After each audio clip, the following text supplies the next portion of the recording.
दोस्तों, पिछले 10 सालों से देश का विपक्ष मोदी पर बेहद गंभीर आरोप लगाता रहा है कि उन्होंने संस्थानों पर बहुत गहरे हमले किए हैं, लोकतंत्र पर प्रहार किया है, कई संस्थानों पर मोदी जी ने कब्जा कर लिया, सरकार ने कब्जा कर लिया।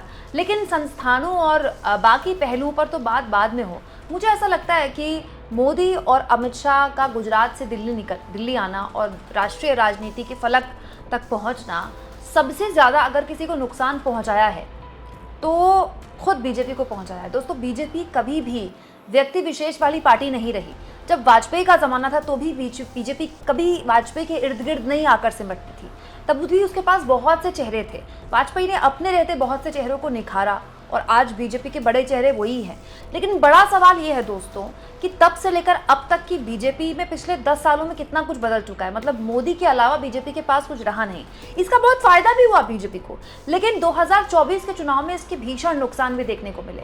उत्तर प्रदेश तो उसका एक नतीजा है ही, लेकिन राजस्थान भी दोस्तों उसका एक जीता जागता प्रमाण है, जहां से अब ऐसी आवाज़ें सुनने को मिल रही हैं जिनको पिछले 2-3 सालों से, खासतौर पर जब से मोदी जी दोबारा 2019 के बाद सत्ता में आए, तब से साफ तौर पर इग्नोर किया गया। अब वो आवाज़ें एक तरह से खुलकर बोलने की हिम्मत जुटा रही हैं।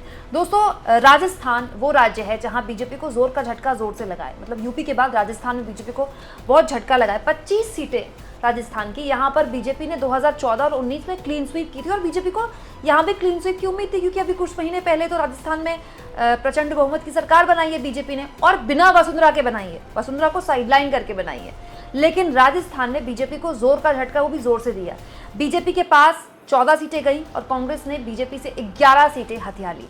अब राजस्थान में जो बीजेपी की शर्मनाक हार हुई है उसके रुझान आने धीरे धीरे आखिरकार शुरू हो गए। दोस्तों, वसुंधरा राजे सिंधिया, जिनको एक तरह से दरकिनार किया गया पूरे के पूरे चुनाव में, अब जाकर उनकी जुबान खुलने लगी और वो बोलने लगी है। एक कार्यक्रम में उन्होंने कहा कि वफा का वो दौर अलग था, आज तो लोग उसी उंगली को पहले काटने का प्रयास करते हैं जिसको पकड़कर वो चलना सीखते हैं। तो वसुंधरा न जाने किसको यहाँ पर निशाने पर ले रही थी, लेकिन राजनीति का यही दस्तूर है। राजनीति चीज़ ही ऐसी है कि जो जिसकी उंगली पकड़ता है सबसे पहले हाथ उसी का काटता है।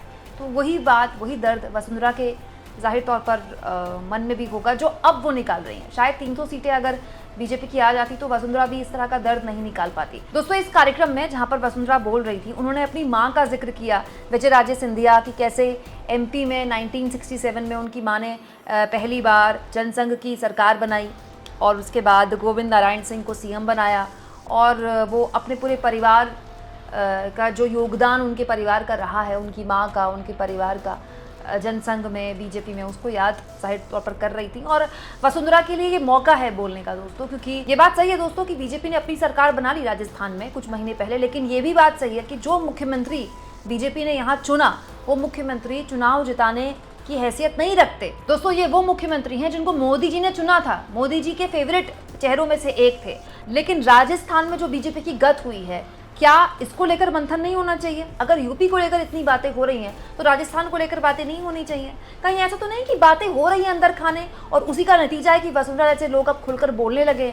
अभी कुछ दिन पहले शिवराज सिंह चौहान के बेटे ने भी कहा था कि अब उनके जो पिता हैं, उनके पिता का नाम देश के बड़े नेताओं में से एक होता है और दिल्ली भी उनके पिता के आगे नतमस्तक है। और अब वसुंधरा राजे बता रही हैं कि राजनीति का यही दस्तूर है कि जो उंगली पकड़ता है सबसे पहले वही आपका काम तमाम कर देता है। क्या लगता है आपको दोस्तों, राजस्थान की पॉलिटिक्स आने वाले दिनों में कितनी बदलती है? उस बदलती हुई राजनीति में वसुंधरा का क्या रोल रहने वाला है? बीजेपी को फायदा पहुंचाने के लिए या नुकसान पहुंचाने के लिए? कमेंट बॉक्स में जरूर लिखें और जितना हो सके दोस्तों चैनल को शेयर करें, सब्सक्राइब करें और थैंक्स और ज्वाइन के ऑप्शन से अगर आप चाहें तो कुछ आर्थिक मदद भी चैनल की जरूर करें।